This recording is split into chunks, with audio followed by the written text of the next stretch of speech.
வணக்கம் மாணவ செல்வங்களே. அரசாங்க தேர்வு எழுதும் மாணவ செல்வங்கள் செய்ய வேண்டியது என்ன? தேர்வு எழுதக்கூடிய குழந்தைகளுக்கு என்னால் முடிந்த சில அறிவுரைகள். எல்லாரும் என்னுடைய ஃப்ரெண்ட்ஸ் தான், சரியா? நீங்கள் எல்லாம் ஒரு அன்பு குழந்தைங்க தான். உங்களுக்கு ஈஸியாக தான் நான் சொல்ல போகிறேன். ஒரு நல்ல நல்ல டிப்ஸ் தான் கொடுக்க போகிறேன். கேட்டிங்கன்னா நல்லாயிருக்கும், கேட்டு பாருங்கள். தேர்வு எழுத போகக்கூடிய இந்த காலங்களாகிய பிப்ரவரி, மார்ச், ஏப்ரல் இந்த 3 மாதங்களும் உங்கள் வாழை கொஞ்சம் சுருட்டி வச்சா நல்லாயிருக்கும். உங்கள் கவனம் முழுவதுமே நீங்கள் படிக்கக்கூடிய பாடங்கள் மீதும் நீங்கள் எழுத போகக்கூடிய தேர்வுகள் மீதும் தான் இருக்கணும். விளையாட்டு, வேடிக்கை, விழாக்கள், முக்கியமாக செல்ஃபோன், கம்ப்யூட்டரில் சாட்டிங் பண்ணுறது, செல்ஃபோனில் சாட்டிங் பண்ணுறது, ஃப்ரெண்ட்ஸ் கூட சேர்ந்து நம்ம விளையாடுறது, ஃப்ரெண்ட்ஸ் கூட பேசுகிறது, காதல், லவ்லாம் வேண்டாண்டா செல்லக்குட்டிகளாம் அந்த தேர்வு வரைக்கும். இது போன்ற எல்லா நிகழ்ச்சிகளுக்கும் தேர்வு முடியும் வரை தடை போடுங்க. இது மற்றவங்க சொல்கிறதால வரக்கூடாது. உங்கள் மனதால் தடை விதித்தால் மட்டும்தான் நீங்கள் அதில் முயற்சி எடுக்க முடியும். முக்கியமாக உங்கள் கையில் இருக்கக்கூடிய செல்ஃபோனை தூங்க வச்சுருங்க. 3 மாதங்கள் கழித்து நான் உன்னை எழுப்புகிறேன், 3 மாதம் மட்டும் நீ தூங்கிருன்னு சொல்லிட்டு தூங்க வச்சுருங்க. தேர்வு காலங்களில் சொந்தக்காரங்க, தெரிஞ்சவங்க எல்லாருமே நிறைய அட்வைஸ் சொல்லுவாங்க உங்களுக்கு. அந்த அட்வைஸ் சொல்கிறத எரிச்சல் படாமல் அவங்க சொல்கிற அட்வைஸில் உங்களுக்கு நல்லதாக தோன்றது எல்லாத்தையும் நீங்கள் உங்கள் மனசில் வாங்கிக்கோங்க. சுத்தமாக இருக்க பழகுங்க. ஸ்டடி லீவு தானே, நான் வீட்டில் தானே இருக்கேன், வெளியில் எங்கேயும் போகல அப்படின்னு சொல்லிட்டு அழுக்கு ட்ரெஸ்ஸை போட்டுட்டு இருக்காதீங்க. டெய்லி சுத்தமாக குளிச்சுருங்க. உங்களுக்கு எப்போ நேரம் இருக்கோ, உங்களுக்கு நான் காலையிலே குளிச்சிட்டிங்கன்னா ரொம்ப நல்லாயிருக்கும். அந்த நாள் முழுவதும் நீங்கள் சுறுசுறுப்பாக இருப்பீங்க. இல்லை ஒரு நாளைக்கு நீங்கள் 2 நேரம் கூட குளிங்க. ஆனால் குளிக்காமல் உட்காந்து படிக்காதீங்க. ஏன்னா நம்ம பாடியில் உட்காந்தே நீங்கள் படிக்கிறதுல கவனம் செலுத்தும் போது ஹீட்டு அதிகமாகும். அதனால் நம்ம சுத்தமாக வச்சுக்கொள்றதுக்கு நீங்கள் பழகணும். இந்த லீவ் நாட்களில் வீட்டில் இருக்கும்போது நீங்கள் நல்லா நம்மளோட பாடி ஹீட் இல்லாமல் பார்த்துக்கணும். ஏன்னா கோடை காலமாக இருக்குது. அப்போ ஹீட் இல்லாமல் பார்த்துக்கணும் அப்படின்னு சொன்னோன்னா குளிச்சிருங்க. ஒரு நாளைக்கு 2 தடவை கூட குளிச்சிருங்க. ஒரே இடத்துல உட்காந்து படிச்சுக்கிட்டே இருக்காதீங்க. சில நேரம் நடந்து படிங்க, சில நேரம் உட்காந்து படிங்க. ஒரு இடத்துலேருந்து இன்னொரு இடத்துல மாறி மாறி உட்காந்து படிங்க. சில நேரம் நீங்கள் ஓய்வு எடுக்கலாம். ஓய்வு எடுக்கும் பொழுது நீங்கள் அம்மாட்ட சொல்லிட்டு ஓய்வு எடுங்க. வீட்டில் தாத்தா இருக்காங்கன்னா தாத்தாட்ட சொல்லுங்கள், பாட்டி இருந்தாங்கன்னா பாட்டிகிட்ட சொல்லுங்கள். நீங்கள் ஓய்வு எடுக்கும் போது நான் கொஞ்சம் நேரம் தூங்க போகிறேன், நீ இத்தனை மணிக்கு எழுப்பிடுங்க அப்படின்னு நீங்கள் சொல்லிட்டு படுங்க. அது மாதிரி ஒரு அறைக்குள்ளே போய் நீங்கள் படிக்கிறீங்க அப்படின்னு சொன்னோன்னா அந்த ரூம்குள்ளே காற்று புகாதவாறு இருக்கிற ரூம்குள்ளே உட்காந்து படிக்காதீங்க. நல்லா காற்றோட்டமாக இருக்கக்கூடிய இடத்துல உட்காந்து படிங்க.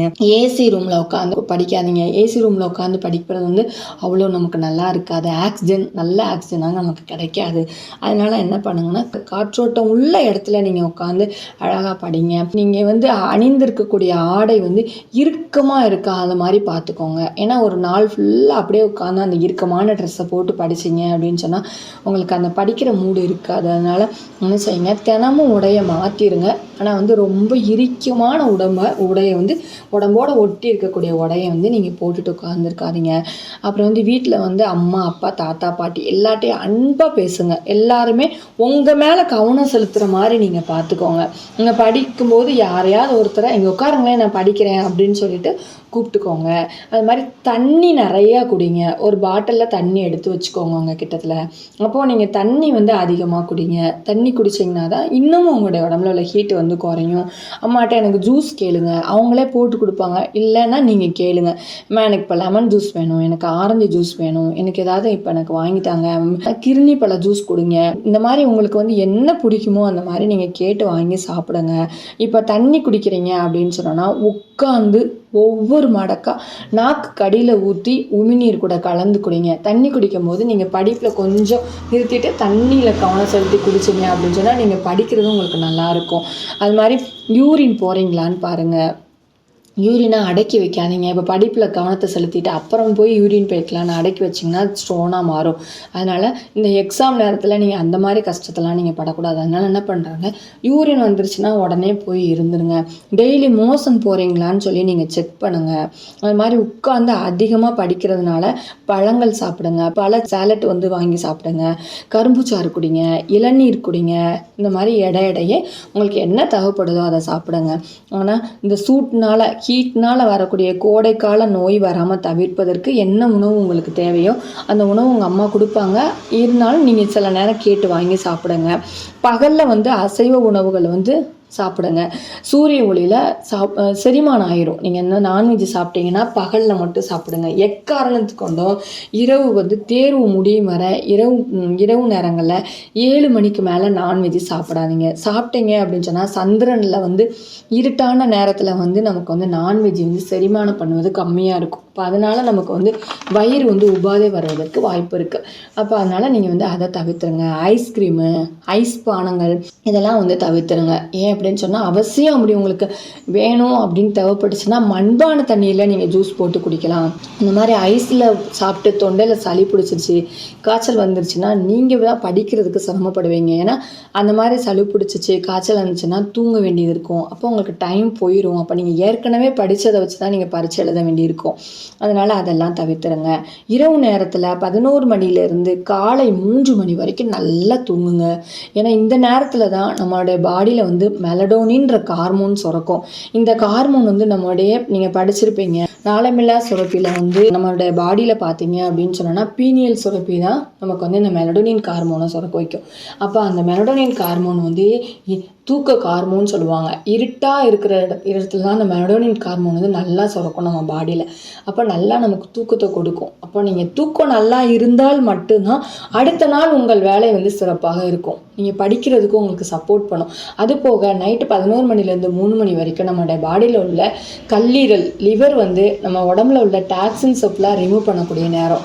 அந்த நேரத்தில் உட்காந்து நம்ம படித்தோன்னா கண்டிப்பாக ஞாபகத்தில் இருக்காது. நீங்கள் பகல் ஃபுல்லாக படிங்க, நைட்டு 11 மணிலேருந்து 3 மணி வரைக்கும் நீங்கள் என்ன படித்தாலும் அது உங்களுக்கு ஞாபகத்தில் இருக்காது. அதனால் நைட்டு நேரத்தை திருடாதீங்க, தூங்கிடுங்க. அதிகாலையில் 3 மணி அல்லது 4 மணி எப்போனாலும் எழுந்திரிச்சு படிங்க. எப்போ எந்திரிக்கிறீங்களோ எந்திரிக்கும் போது ஒரு 1/4 ஸ்பூன் நல்லெண்ணெயை வாயில் ஊற்றிடுங்க. வாயில் ஊற்றிட்டு அந்த லிக்விடாக இருக்கிற ஆயில் வந்து வாட்டரியாக மாறுற வரைக்கும் நல்லா நடந்துகிட்டே கை காலை அசைச்சு நல்லா எக்ஸசைஸ் பண்ணுங்கள். அந்த தண்ணியாக மாறினதுக்கப்புறமா நல்லா அதை வாட்டர் கூலிங் நல்லா வாயில் நல்லா தண்ணி ஊற்றி கழுவிட்டு ப்ரெஸ் பண்ணுங்கள். ப்ரெஸ் பண்ணிவிட்டு அதுக்கப்புறமா ரெஃப்ரெஷ் ஆகிட்டு எல்லாம் நீங்கள் பாத்ரூம் எல்லாம் போயிட்டு வந்துட்டு ஒரு 5 நிமிஷம் மெடிடேஷன் பண்ணுங்கள். மெடிடேஷன் பண்ணிவிட்டு ஃப்ரெஷ்ஷாக மைண்டை வச்சுட்டு நீங்கள் படிக்க ஆரம்பிச்சிட்டிங்க அப்படின்னு சொன்னோன்னா நீங்கள் அந்த இடத்த விட்டு எந்திரிக்காமல் உட்காந்து நல்லா அழகாக படிக்கலாம். 7 மணி வரைக்கும் நீங்கள் படிக்கலாம். நல்லா உங்களுக்கு படிப்பு வரும். சூப்பராக படிப்பீங்க. அந்த நாள் முழுவதுமே நீங்கள் சுறுசுறுப்பாக இருப்பீங்க, சுறுசுறுப்பாக படிப்பீங்க. அதிகமான பாடங்களை நீங்கள் படித்து முடிப்பீங்க. கடினமான கேள்வி பதில்களெல்லாம் நன்கு புரிஞ்சுட்டு பல முறை எழுதி பார்த்து மனசில் பதிய வச்சுக்கோங்க. அந்தந்த தேர்வுக்கு முன்னால் 3 மணி நேரம் ஒதுக்கி ஃபுல் போர்ஷனையும் ஒரு தேர்வை எழுதி பார்த்துருங்க. அப்போ தான் உங்களுக்கு எந்த நேரத்தில் எந்த கொஸ்டின் நம்மளால் முடிக்க முடியுது, 3 மணி நேரத்தில் நமக்கு 100 மதிப்பெண்களுக்கு நம்மளால் எழுத முடியுதா அப்படின்னு உங்களை நீங்கள் கணிக்க முடியும். அப்போ தான் நீங்கள் எக்ஸாமில் போய் உங்களுக்கு வந்து நல்லா ஃபாஸ்ட்டாக உங்களுக்கு எழுதுறதுக்கு ஒரு வழி கிடைக்கும் உங்களுக்கு. அது மாதிரி ஒரு நாளைக்கு ஒரு 6-7 தடவையாவது நல்லா தலை சீவுங்க.